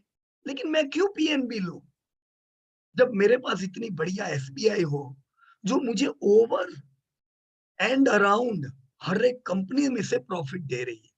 Why I should by any of the government bank, PNB हो, देखो कितने समय से, हम तो कितने सालों से मना कर रहे हैं। जिन्होंने ये लिए उनको ये फायदा हुआ, जिन्होंने ये लिए अभी भी वो लोग वेट करके बैठे हुए हैं।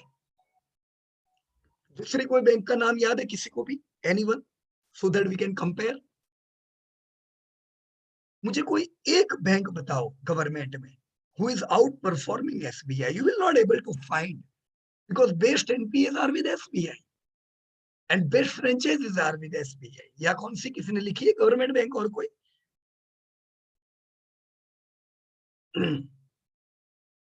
This is Canada Bank. Again, the chart shows, इसके फंडामेंटल देखने की जरूरत ही नहीं है। अगर इनका भाव इधर है, आप समझ जाओ प्रॉफिट किधर है, प्रॉफिट इधर ही होगा। एसबीआई के प्रॉफिट लाइफ टाइम हाई है, तो भाव लाइफ टाइम नहीं। इसके प्रॉफिट इधर चल रहे, मतलब ये वो जमाने के प्रॉफिट कर रहे हैं। दोस्तों चार्ट देख के भी आप कोई भी कंपनी का बैकग्राउंड बता सकते हो कि इनके फंडामेंटल अच्छे होंगे या बुरे होंगे। अब कोई कैनेडा बैंक लेगा, कमाई होगी because government bank is increasing, पर वेल्थ नहीं होगी। वेल्थ के लिए किधर रहना है? इधर रहना है, इधर। This is what we can learn from charts. Simple but yes, effective way to learn, right friends? So thank you very much Suruchi madam, आपने जो इतना बढ़िया एसबीआई में काम किया, and I can see you have said that fair value in next 15 years we are going to see at 1500, तो ये fair value है और मुझे पूरी उम्मीद है ये समय पे भाव 3-4 हजार रुपया होगा, राइट? राइट नाउ आपका फेयर वैल्यू 400 रुपए का है। ये लेवल पे भी मेरी यील्ड अच्छी होगी, राइट? तो वंडरफुल वर्क मैडम। और आपका जो ट्रेल ईपीएस 36 रुपीज, आपकी उम्मीद 36, मतलब सब कुछ सही है एकदम। तो ताली हो जाए मैडम के लिए एकदम। वंडरफुल वंडरफुल, इसी प्रकार से काम करते जाइए, अपनी कंपनियों के नतीजे ढूंढते जाइए। सो एनीबडी एल्स, और किसने अपने नतीजों को अपग्रेड किया है जैसा सुरुचि मैडम ने भी हमें एसबीआई बताया? या you can write in chat box. HDFC Vijay Kumar, okay बढ़िया विजय भाई। यार देखो मेरा ही देखना बाकी है, मैंने एचडीएफसी के नतीजे नहीं देखे अभी तक, चलो देख लेते हैं। Okay, these are the result of HDFC. Yes Vijay भाई, चलो समझाओ क्या नजर आया आपको एचडीएफसी के नतीजों में? Yes please, you can unmute yourself.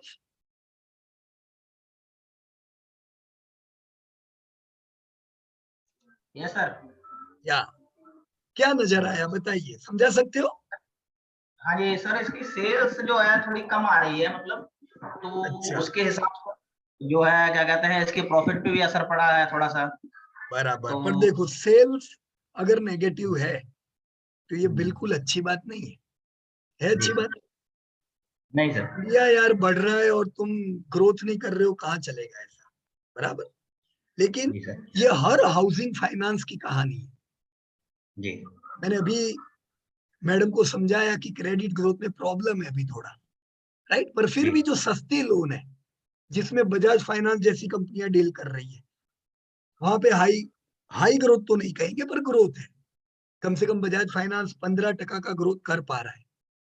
पर जो बड़ी लोन है वहां पे थोड़ा म्यूटेड है, राइट? अब यहाँ पे किधर प्रॉब्लम आया है देखते हैं अपन। ये आपके 9 महीने के धंधे हैं, तो एज पर 9 मंथ सेल्स ये 9% से गिर के खाली -1% का ग्रोथ आया, right? So this is not good. 1% से धंधा आपका डाउन हो गया है। Just a minute. ओके, आपने विजय भाई कंसोलिडेटेड ही देखा है ना? स्टैंड अलोन तो नहीं जी देखा सर। आपने? नहीं सर, कंसोलिडेटेड। पक्का ना? जी सर। ओके चलो, तो -1% का ग्रोथ, यहाँ पे प्रॉफिट इनका 16% से बढ़ा है, राइट। अब दोनों ही चीजें उम्मीद से बुरी है। आपने उम्मीद कितनी की थी सर धंधे की? सर इसका मैंने इसके बाद 5-6% प्रॉफिट का सेल्स का, और जो है क्या कहते हैं 15% 16% लगभग, यही 15% का एक्सपेक्ट किया था प्रॉफिट का। तो इसे हम क्या कहेंगे? अगर आपकी कंपनी के सेल्स डाउन आए हैं तो आप इसे देखिए ये कंपनी कहोगे अंडर परफॉर्मिंग रिजल्ट, जी सर, जी है ना? सर, जी राइट। सर, तो अभी जो मैंने फोटो बताया था वो फोटो इधर भी लागू है। Your growth is muted, not a good growth. निराश किया है एचडीएफसी के नतीजों ने, और प्रॉफिट को भी इसी वजह से इफेक्ट आई है। तो अब जी आपके एस्टिमेट क्या कहते हैं? पूरे साल -1% और 12% कर लिया। -1%। तो अब आप ये उम्मीद नहीं रखोगे कि आपकी कंपनी के जो धंधे हैं वो लाइफ टाइम हाई होंगे, रखेंगे सर? नहीं सर। राइट।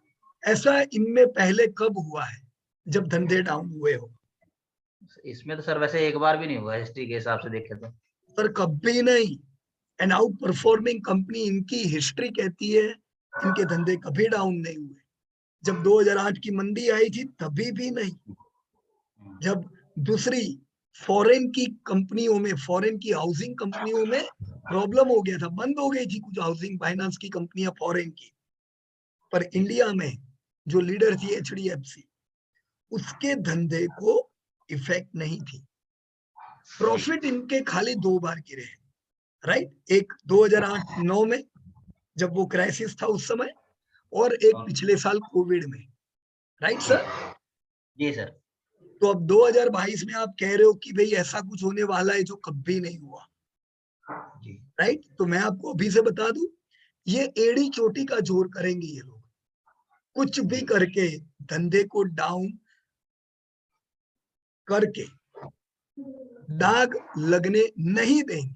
पर फिर भी हमें डेटा को ही चिपके रहना चाहिए, और डेटा कहता है कि धंधा गिरा है तो हम नेगेटिव ही उम्मीद करेंगे, राइट सर। तो देखते हैं क्या दाग लगता है कि नहीं लगता है एचडीएफसी पे, बराबर। एस्टिमेट हमारा नेगेटिव है, राइट सर। जी सर। प्रॉफिट जो इनके 19,000 करोड़ के थे वो बढ़ के 21,000 करोड़ हो जाएंगे, लेकिन फिर भी क्या ये लाइफ टाइम हाई प्रॉफिट है? नहीं सर, वो लाइफ टाइम में हाई नहीं है सर, 2020 में थे लाइफ टाइम। तो मतलब ये तो कैसी बात हो गई? हम 2022 में हैं, इंडिया लाइफ टाइम हाई लगा रहा है ना इंडिया।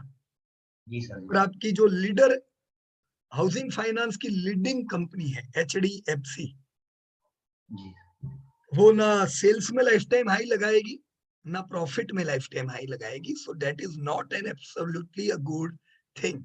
तो इसकी इफेक्ट किधर आएगी सर? इसमें आएगी सर। भाव में आएगी ना। जी सर। जी ओपन करूं मैं चार्ट? आपने नीचे डाला है जी चार्ट का फोटो? सर, नीचे इसमें नहीं डाला है सर, वैसे मैंने वो टॉप क्वालिटी वाले में जो आपने कहा था कंपेयर करने के लिए, उसमें कई जगह डाला है। हाँ वहां पे डाला है, इसीलिए मैं हाँ सोचूं आप लोगों ने किसी ने चार्ट क्यों नहीं डाला, मैं इधर ढूंढ रहा था। जी सर, अच्छा आपने अच्छा, उसी में बताया था ना। नहीं नहीं नहीं सब बिल्कुल सही बात है। ओके ओके, राइट राइट, हाँ मैं समझ गया। मेरे को निराशा हुई यार कि मैंने सोचा किसी में भी नहीं दिख रहे चार्ट, क्यों ऐसा। लेकिन यस, हमने क्वालिटी वाले में चार्ट में डालना था ना, बराबर है। चलो मैं यहाँ पे एचडीएफसी का चार्ट ओपन करता हूँ और मुझे समझाना कि चार्ट क्या कहता है। मैं एक लाइन इधर ड्रॉ करूं, इधर। जी सर। जी जी सर। ये प्री कोविड लेवल है ना। जी सर। कोविड में ये फॉल आया, ये फॉल तो नॉर्मल था, हर एक में आया है। जी फिर इसने ब्रेकआउट देने का प्रयास किया, जी इतने सारे महीने हो गए, अभी तक एचडीएफसी सक्सेसफुली रैली नहीं कर पाया है, और अभी भी कोरोना के लेवल में है। M I right? Ji sir. 2020 के लेवल पे अभी भी 2022 में, इवन आफ्टर 2 years, ऐसा क्यों विजय भाई? सर उसी उसकी सेल और प्रॉफिट सर वो लाइफ टाइम हाई नहीं है ना सर। या तो देखो इसका रिफ्लेक्शन इधर आया कि नहीं? जी sir. Right, it's all right. देखो अभी आप अपने आप को पूछो कि आपको हाउसिंग फाइनेंस में निवेश करना है कि नहीं करना है। क्यों मैं बता सर रहा इसकी हूं दो आपको। जी हाँ सर। बोलो बोलो, क्या कह रहे थे आप? सर इसका मतलब जो इसका हिस्ट्री है, बिहेवियर जो हमने देखा है, उस इसकी सेल्स ग्रोथ, प्रॉफिट ग्रोथ 19 साल, 10 साल, 5 साल अगर देखें हम, तो बहुत अच्छे हैं सर इसके। मतलब मतलब एक जबरदस्त तरह है, से हाँ जी, जबरदस्त जबरदस्त है। है। दूसरा विजय भाई, इंडिया अर्बनाइजेशन होने वाली है, जी, जी। राइट ना। बहुत से लोग कॉलेज से निकल के जॉब में लगेंगे, जॉब पे लगेंगे तो 5 साल बाद क्या लेंगे? हाउसिंग लोन लेंगे। हाँ, जी, जी, जी, जी। तो कितने ही कस्टमर हाउसिंग लोन के बाहर आने वाले हैं। अभी तो इंडिया शुरू हुआ है, जी, राइट। तो हाउसिंग लोन आने वाले समय के लिए एक हॉट प्रोडक्ट है और हमें इसमें रहना चाहिए, ह्यूज डिमांड दिखनी चाहिए। पर जी, जी, अभी का जो समय है वो क्या है, इससे थोड़ा विपरीत है ना। जी, जी कोरोना सर। के बाद लोग बड़ी लोन नहीं ले रहे हैं, ये बात भी हकीकत है। ये आपको इनके धंधों में दिख रहा है, जी, क्लियर कट, राइट। और ये भी जी। देखो -1 धंधा है ना, इसमें आपने हाँ जी। सेगमेंट वाइज लिखा है कितना धंधा किधर से आया है? सेगमेंट वाइज नहीं लिखा सर। अच्छा, लिखने का विजय जी, भाई, सेगमेंट ठीक वाइज है। लिखोगे उससे क्या होगा पता है आपको? हुँ, देखो हमें ये चीज पता चली, प्रॉब्लम है 1% से धंधा डाउन हो गया, पर ये प्रॉब्लम किधर से वो आपको नहीं पता है। ये तो मैं कह रहा हूं आपको कि हाउसिंग फाइनेंस का धंधा डाउन है, पर आपको कैसे पता चलेगा? आपको भी पता चल जाना चाहिए। वो कैसे पता चलेगा? सेगमेंटल रेवेन्यू से, राइट। देखो जी sir.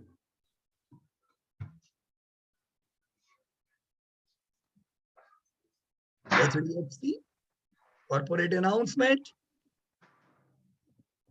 Late me go to result. इतनी बार ये चीज देखने की ना कि धीमे धीमे आप लोगों को और कोई चीज की जरूरत ही ना पड़े, सब चीज इधर से मिलेगी।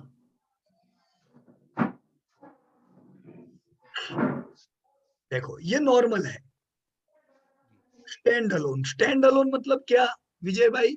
हाउसिंग फाइनेंस का धंधा, जी सर। मतलब रियल में हाउसिंग फाइनेंस में इन लोगों का 32,000 करोड़ का धंधा था, 32,300। वो कितना है ये 9 महीने में? 32,100। 32,157। मतलब धंधा आपका डाउन है, वो तो इधर से ही दिख रहा है, जी, राइट।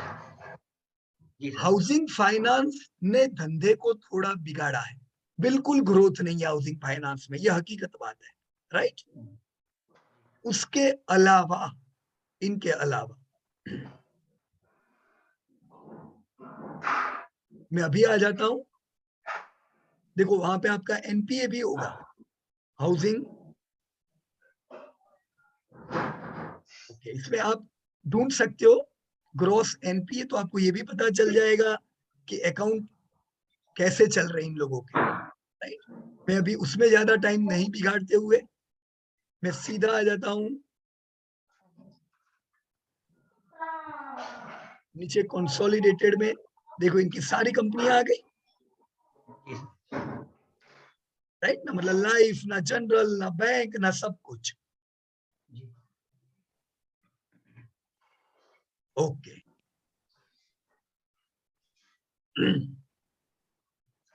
इंटरेस्ट इनकम जो इनको अपने हाउसिंग फाइनेंस में से मिलती है, कितनी आई? इतनी आई, जो स्टैंड अलोन में दिख रही थी, राइट। जी। Mutual fund,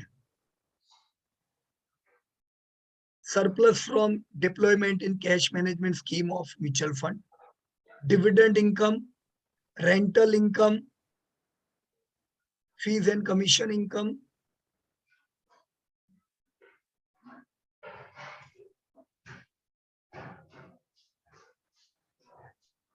premium and other income. इन्होंने बाइफर्गेशन पूरा रेवेन्यू फ्रॉम ऑपरेशन का कंसोलिडेटेड में दिया है, पर यहाँ पे आपको ये नहीं पता चल रहा है कि कौन से बिजनेस में से कितना धंधा आया है, राइट। तो हम इसको और डाउन स्क्रॉल कर रहे हैं और ये है आपका सेगमेंटल रेवेन्यू, दिख रहा है आपको सर? जी सर। देखो लोन में से ये हाल है, लाइफ इंश्योरेंस के क्या हाल है? 9 मंथ हाल खराब है सर, थोड़ा हाल खराब है। जनरल इंश्योरेंस इम्प्रूवमेंट है, इम्प्रूवमेंट है बराबर। जी सर। एसेट मैनेजमेंट एएमसी थोड़ा इम्प्रूवमेंट है, हाँ जी बराबर। पर अभी जब हम टोटल करते हैं तो ओवरऑल नेगेटिव हुआ, बराबर ना, धंधे नहीं बढ़े, क्योंकि कोई भी जगह ऐसी नहीं है जहां से जबरदस्त बिजनेस इनके इंक्रीज हुए। तो सब कुछ मिला के ये लिख देने का, सेगमेंट में इतने सेगमेंट कर देने के, बराबर। जी सर, ये ठीक सब है सर। कुछ मिला के हमने देखा तो हमें प्रॉब्लम हो गया। देखो रिजल्ट, देखो रिजल्ट मतलब प्रॉफिटेबिलिटी किसने मारी है, तो लाइफ इंश्योरेंस ने प्रॉफिट को आधा कर दिया, दिख रहा है आपको, जी सर 1500 का 700। इसका मतलब क्या, इनको हाउसिंग फाइनेंस में प्रॉफिट में मार नहीं पड़ी है, प्रॉफिट में किधर मार पड़ी है, लाइफ इंश्योरेंस। क्योंकि क्लेम बहुत ज्यादा आए हैं इस बार, राइट। जनरल इंश्योरेंस में अगेन क्लेम बहुत थे मेडिक्लेम के, तो ये दोनों चीजों ने इनके प्रॉफिट को मारा है, राइट। जी तो ये सेगमेंट से आपको ओवरऑल प्रॉब्लम किधर है वो भी पता चलते हैं। तो अब हम प्रिपेयर हैं, चलो एचडीएफसी में इस साल धंधे अफेक्टेड है, राइट, और उसकी इफेक्ट आपको इधर चार्ट में दिखाई दे।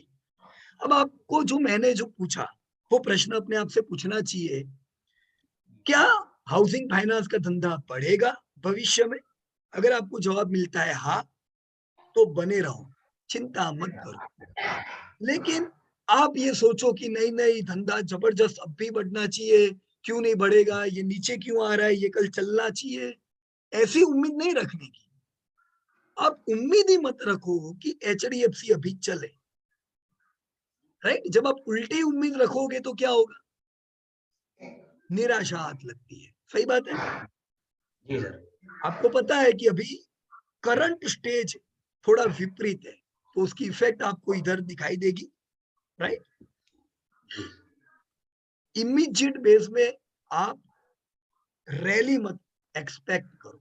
रैली कब एक्सपेक्ट करो पता है कब, विजय भाई बताओ मेरे को, जब कौन लाइफ से टाइम, कारण में? जब इसके सेल्स और प्रॉफिट लाइफ टाइम हाई आएंगे तो रैली आएगी। करेक्ट। सेल्स और प्रॉफिट लाइफ टाइम हाई कब आएंगे, कभी तो कोई क्वार्टर आएगा ना, जी सर, जी सर। राइट, कि जब आपको लगेगा वो क्वार्टर देख के कि वाओ, चलो अभी इनकी जो खराबी थी वो निकली और अब बढ़िया सेल्स और प्रॉफिट, तो हो सकता है वो क्वार्टरली रिजल्ट के बाद आपको जबरदस्त अपटर्न दिखाई दे, राइट। दूसरा एक चीज ध्यान रखने का, जब भी आरबीआई की पॉलिसी होती है ना, जब भी, तब ये लोग क्रेडिट ग्रोथ पे भी बात करते हैं। ये लोग कहते हैं कि क्रेडिट ग्रोथ अच्छी हो चुकी है, राइट। अभी मैंने आपको जो चार्ट बताया था क्रेडिट ग्रोथ का, उसमें इंप्रूवमेंट था, पर अभी भी प्री कोविड लेवल पे ही है। तो इंप्रूवमेंट है पर कोरोना के समय से नीचे है चार्ट, अच्छा नहीं है, मतलब इतना बढ़िया क्रेडिट ग्रोथ। तो जब आपको कोई भी जगह से इंफॉर्मेशन मिले ऑथेंटिक जगह से, आरबीआई जैसी ऑथेंटिक जगह से, कि चिंता नहीं है, इस बार क्रेडिट ग्रोथ जबरदस्त आई है, मतलब धूम मचा के हाउसिंग लोन बिकी है, उस समय समझ जाओ कि अब एचडीएफसी के भी नतीजे सुधरेंगे, बाकी हाउसिंग फाइनेंस के भी सुधरेंगे। ये कहां तक टूटेगा विजय भाई, कोई अंदाजा? सर लगता तो नहीं है यहाँ से ज्यादा नीचे जाएगा सर, यही रह जाएगा मेरे ख्याल से, जहां तक मुझे। ऐसा, पर वो तो हर एक निवेशक को होता है, जिनके पास माल होता है उनको यही लगता है नहीं टूटेगा, हाँ? और जिनको लेना होता है, जिनके पास नहीं होता है, उनको लगता है टूटेगा, बराबर। हमारे लिए तो, हाँ जी सर, हमारे लिए तो अच्छा ही है जितना टूटेगा। बराबर है, सही बात है, राइट। देखो जितना टूटे उतना हमें सस्ते लेने को मिलेगा, पर आपने जब अंदाजा लिया कि चलो इस साल प्रॉफिट नहीं बढ़ेंगे, आपने प्रॉफिट 16% उम्मीद की है, 12%, तो 119 का ईपीएस आ रहा है इनका, जी सर। 119। अच्छा, जी ट्रेल सर। ईपीएस कितना है, वो भी इतना ही है 119। सर। चलो, तो मैं ये मान के चल रहा हूँ कि 2022 में मुझे धंधे अच्छे नहीं है, प्रॉफिट अच्छे नहीं है, मतलब ये नहीं कि मैं कंगाल हो जाऊंगा, मुझे 119 तो मिलने ही वाला है ना, ये कौन छीन सकता है मुझसे, छीनेगा कोई? नहीं सर। तो मेरा HDFC मेरे को 119 रुपए देने वाला है, जिसमें से 50% डिविडेंड भी आएगा, तो मेरे पास 50 रुपया डिविडेंड में मेरे बैंक में क्रेडिट भी होगा, राइट। तो कोई इनकम अपनी बंद नहीं होगी। पर अब गिनो 119 रुपए के हिसाब से अभी अगर ये 2400 रुपया भाव है, यील्ड कितनी है?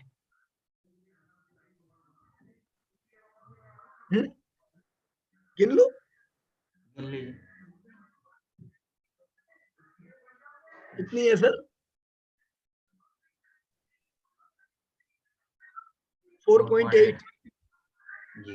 राइट। तो मतलब ये यील्ड बहुत महंगी भी नहीं है।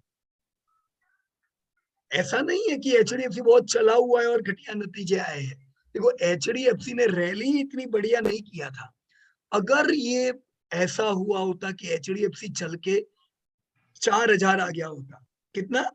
4000, और ऐसे नतीजे आते तो क्या होता? अब यील्ड गिनो, खाली 3%, तो आपका HDFC काफी नीचे आता, राइट। पर अभी इसको किसने बचाया हुआ है? यील्ड ने। अब ये जितना नीचे जाएगा उतना ये FD के नजदीक आएगा। तो अब एक समय आता है जब अपने को FD से अच्छे यील्ड अगर यहाँ पे मिले तो हम क्यों FD लेंगे, क्योंकि FD तो जिंदगी भर 6% रहने वाली है। पर ये आज अगर 6% मेरे को देता है, ये तो कल धंधे सुधरेंगे, ये 6 का 12 हो जाएगा, होगा कि नहीं? जी सर। राइट। तो अच्छे लेवल पे बाइंग आएगा, ये एक लेवल से नहीं टूटता है। क्यों? क्योंकि इसकी अर्निंग है। अगर अर्निंग नहीं होती तो ये बहुत ज्यादा टूटता। पर अगर ये चीज HDFC में है तो दूसरी हाउसिंग फाइनेंस में क्या हुआ होगा? ये तो हाल सर खराब होगा। कोई और हाउसिंग फाइनेंस? HDFC के बाद दूसरी सबसे बड़ी हाउसिंग फाइनेंस कंपनी कौन है? LIC housing finance. चार्ट देखिए उसका कैसा चार्ट है। अभी ब्रेकआउट ही नहीं दिया है सर इसने। देखो ये एक ऐसी कंपनी है LIC जिसने जिंदगी में कभी भी लॉस नहीं किया है विजय भाई, अच्छी कंपनी है। लेकिन हम उसको HDFC से कंपेयर नहीं कर सकते। HDFC is the strongest company.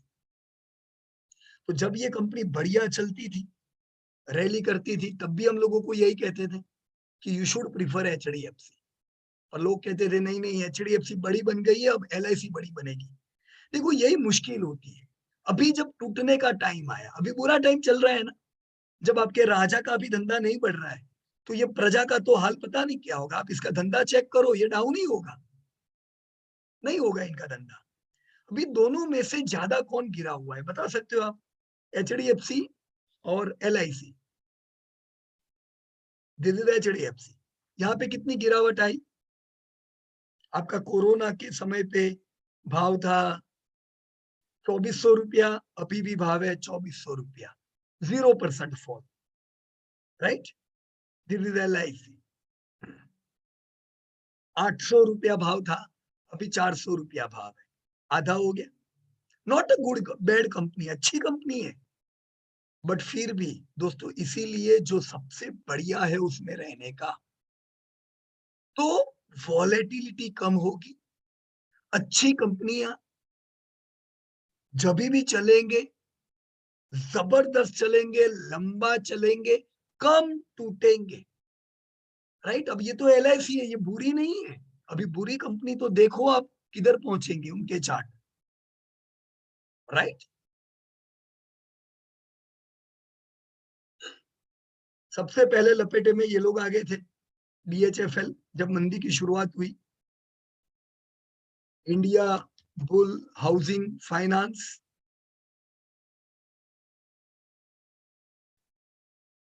मेरे को लोग कहते थे पीयूष भाई मेरे को इंडिया बुल ने बहुत कमा के दिया है during this rally.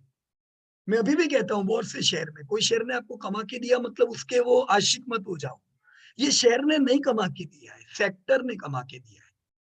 Housing finance अच्छा था तो सबके धंधे बढ़ते थे। लेकिन हमें कब कोई भी कंपनी देखनी चाहिए, याद है ना मेरा डायलॉग, ये रेगुलर है, बुरे समय में ही सही सही चित्र बाहर आता है। जैसे पूरा समय आया नहीं कि पूरी हवा निकल गई। IPO price 0 dividend during this time. अब जिन्होंने एचडीएफसी लिए थे, देखो एचडीएफसी का भी हाल बुरा है, पर ये मेरा क्या लूट लिया इसने, मुझे कंसिस्टेंट डिविडेंड दिया। अब एक चीज जान लो, हाउसिंग फाइनेंस सुधरेगा सबसे पहले ये घोड़ा दौड़ेगा। उनके 5 साल बाद इनको याद आएगा, अरे मेरे को भी चलना है, चलो मैं भी चलता हूं। चलेगी हर कंपनी, पर लेगर सबसे आखिर में चलेंगे, कम चलेंगे, ज्यादा टूटेंगे। लीडर पहले चलेगी, लंबा चलेगी, ज्यादा चलेगी। This is the huge difference between good companies and bad companies, right. देखो कितनी एकदम सरल बात है एकदम। ये 1400 रुपए से 200 रुपया, अब ऐसी वॉलेटिलिटी आपको पोर्टफोलियो में चाहिए क्या? फिर पोर्टफोलियो अपना ऐसा ही रहेगा, हमको नींद नहीं आएगी। क्यों? क्योंकि इसका कोई ठिकाना नहीं, अभी ये कब डिविडेंड देगा। मैं रिटायर्ड हो गया मान लो, मेरे को तो हर महीना पैसा चाहिए ना, हर साल 100 रुपया पैसा चाहिए, कौन देगा अगर ऐसी सब कंपनियां में लेके बैठूंगा तो। पर चलो आपके पास एचडीएफसी है, बुरा समय चल रहा है, इट्स ऑल राइट। यस, आपकी इनकम कभी बंद नहीं होगी जब तक इंडिया में लोग लोन लेंगे। You are going to get money, right. So this was the comparison. Yes Naresh भाई, you have raise a query. नमस्कार सर। नमस्कार नरेश भाई, कहिए। सर ये ट्रेडर रिमोर्स, करेक्शन और फॉल, इनको कैसे समझे सर? देखो ये क्या है, ये तो फॉल है बराबर ना। अब हर फॉल के बाद ट्रेडर रिमोर्स आता है। देखो ये आया ट्रेडर रिमोर्स, इसमें फंसने का नहीं, समझ लेने का कि ये सब कंपनियां कैसी है, राइट। ये ट्रेडर रिमोर्स आया है, अगर आपके पास शेयर है तो बेच के भागो, हंसने के लिए नहीं। वैसा ही उल्टा ट्रेडर रिमोर्स एचडीएफसी में है, राइट। इसने रैली किया, अभी ये नीचे की ओर आ रहा है। सर ये लोअर लो तो लगा रहा है, तो क्या करेक्शन नहीं समझेंगे इसको? ये करेक्शन ही है नरेश भाई, ये हर महीना लोअर हाई लोअर लो लगाता ही जा रहा है। तो ये समय पे नरेश भाई एसआईपी करो, हर महीना थोड़ा थोड़ा थोड़ा इकट्ठा करो, पर आप उम्मीद मत रखो। देखो आप माल ले रहे हो, क्या उम्मीद कर रहे हो नरेश भाई कि मेरे को पता है अभी हाउसिंग लोन में दिक्कत चल रहा है, पर दिक्कत चल रहा है और आप ले रहे हो, उसे वैल्यू बाइंग कहते हैं। क्या कहते हैं इसे? Value buying. इसे ग्रोथ बाइंग नहीं कहेंगे। ग्रोथ बाइंग किसे कहेंगे पता है? आपने कोई जैसे थोड़ा डिस्टरबेंस आ रहा है, ओके, हॉरिजॉन्टल और क्या है? वर्टिकल दोनों बढ़ेंगे तो उसे ग्रोथ बाइंग कहेंगे। यस, बहुत बढ़िया समझे नरेश भाई आप। अगर धंधा बढ़ रहा है, प्रॉफिट बढ़ रहा है, आप ले रहे हो, मतलब आप ग्रोथ की उम्मीद पे ले रहे हो, राइट। उसमें आप जब क्वालिटी कंपनी लेते हो तो वो क्वालिटी बाइंग है, लेकिन वो वैल्यू बाइंग नहीं। वैल्यू बाइंग क्या हुआ? जब आप अच्छी कंपनी लोअर लेवल पे लेते हो, टूट रहा है तब लेते हो, उसे कहते हैं वैल्यू बाइंग, राइट। तो आप एक बढ़िया सी कंपनी फॉल में ले रहे हो, this is absolutely a value buying. पर जब आप वैल्यू बाइंग करते हो, आपके पास एक जवाब नहीं है अभी नरेश भाई कि ये कब चलेगी। पता है आपको कब चलेगी ये? नहीं सर, नहीं, किसी को नहीं पता है कब चलेगी।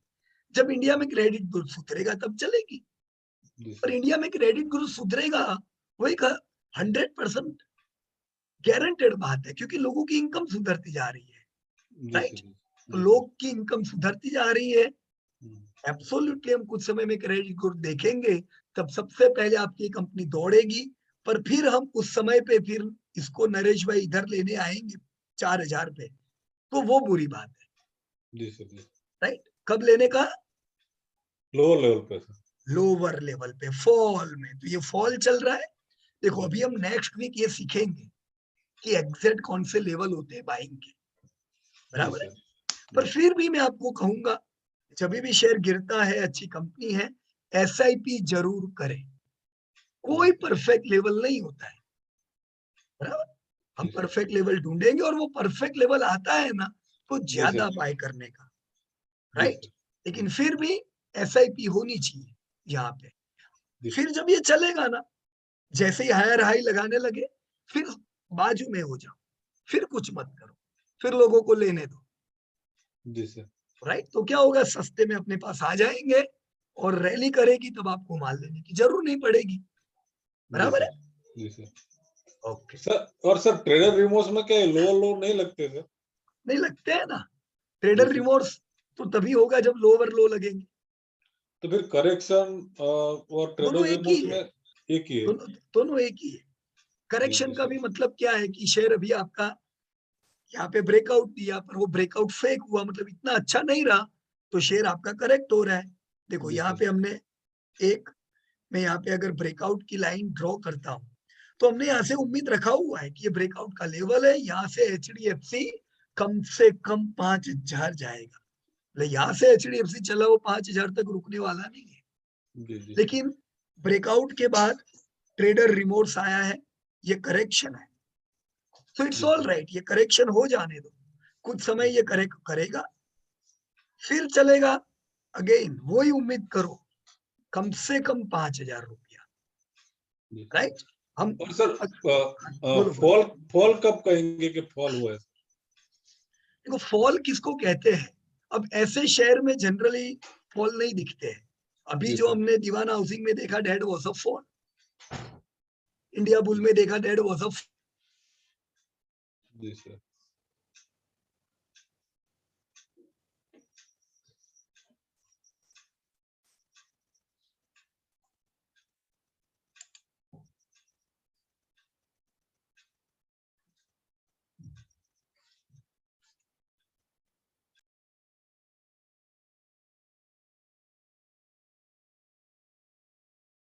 रिक्वेस्ट करूंगा एवरीवन सब लोग अपने अपने नतीजों को अपडेट करते जाओ।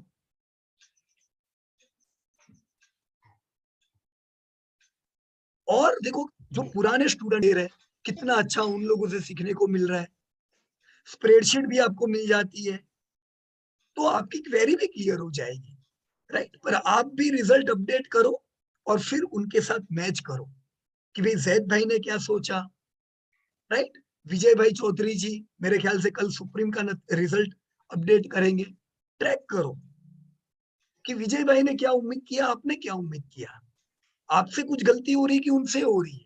अगर आप दोनों का मैच नहीं कर रहे, पूछो विजय भाई को कि विजय भाई यार मैंने तो इतना एस्टिमेट रखा है, आपने क्यों उतना रखा है। हो सकता है विजय भाई की कुछ और डीप लर्निंग है जो शायद आपने मिस कर दी हो सकता है कोई लाइन आपने ना पढ़ी हो जो विजय भाई ने पढ़ी हो रिजल्ट में, तो आपको थोड़ी उनसे जानकारी मिलेगी। Communicate and learn, right. Share बाजार डायनेमिक है, ये स्टैटिक नहीं है कि हम 2 + 2 4 गिन लिया यानी 2 + 2 = 4। It is a dynamic learning, ये बहुत सी चीजों को सिखाएगा और कितना बढ़िया आप लोगों का इन्वेस्टर कम्युनिटी है, right. So now next week देखो चार्ट में अभी हमने जो सीखा ये कुछ बेसिक लेवल का था कि हमने सपोर्ट रेजिस्टेंस ढूंढना सीखा, हमने रैली सीखी। अब दोस्तों नेक्स्ट वीक हम लोग सीखेंगे शेयर गिरते कैसे है। क्या सीखेंगे, शेयर गिरते कैसे है, कितना गिरते हैं, कितने समय तक गिरते हैं, 15 महीना, 3 साल, आधा हो जाएगा, 30% गिरेगा। अलग अलग करेक्शन सीखेंगे और उनके जरिए हम लोग बाइंग लेवल ढूंढना सीखेंगे। तो दोस्तों आने वाले 2-3 वीक आपके लिए बहुत इंपॉर्टेंट है क्योंकि हम चार्ट में और डीप डाइव करेंगे और उसके साथ ही आपने ये जो सब कंपनी में काम किया है इनके रिजल्ट भी रोज आएंगे, राइट। देखो कितना बढ़िया लर्निंग मिलेगा, आप सीखते जा रहे हो और रिजल्ट भी रोज आते जा रहे हैं। तुरंत अपने चार्ट में अपडेट कर दो बराबर है, right? This will give you hyper learning, और मेरे ख्याल से जैसे जैसे हम आने वाले समय में और चार्ट में आगे बढ़ेंगे, ये आपको जबरदस्त कॉन्फिडेंस देगा।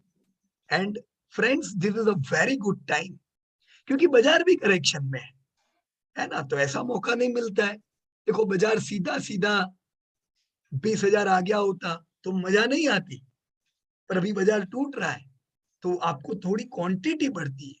देखो बाजार टूटता नहीं ना, तो हमारे पास क्वांटिटी इकट्ठा नहीं होती। मान लो मैं जब से बाजार में एक्टिव हूं, यहाँ पे मैं निफ्टी लिखता हूं, अगर बाजार सीधा यहां से रैली करता तो यकीन मानिए मेरी कुछ यहाँ पे इनकम नहीं हो पाती, क्योंकि उस समय पैसा किधर था डालने को। ये तो over the period of time जैसे जैसे पैसा आता गया अपन डालते गए, तो मौके भी मिलते गए, ऐसा नहीं है कि मौके नहीं मिले। तो हर मौके को हमने अपॉर्चुनिटी में कन्वर्ट किया और क्वांटिटी बढ़ाई। मैं आपको अभी भी यही गोल कहता हूं, टारगेट लेके चलो। 1000 वोल्टास इकट्ठा करने हैं आपको, अभी तो 1000 जुबिलेंट फूड इकट्ठे करने हैं, डीमार्ट इकट्ठे करने हैं, HDFC बैंक इकट्ठा करनी है, वेल्थ क्रिएटर्स की लाइन लगानी है आपके पोर्टफोलियो में, जो धीमे धीमे होगी। तो ऐसा समय जब मिले, this is a golden opportunity, ऐसे समय पे थोड़ा ज्यादा इकट्ठा करो, right friends? So this was all from my side. Stay alert, सीखते जाओ, right? And we are closing the meeting of today. कल ही हम करेक्शन का नया चैप्टर अपडेट करेंगे दोस्तों, right? So thank you very much to each and everyone, and best of luck for a wonderful and deep insight learnings. जय हिंद दोस्तों। Thank you sir.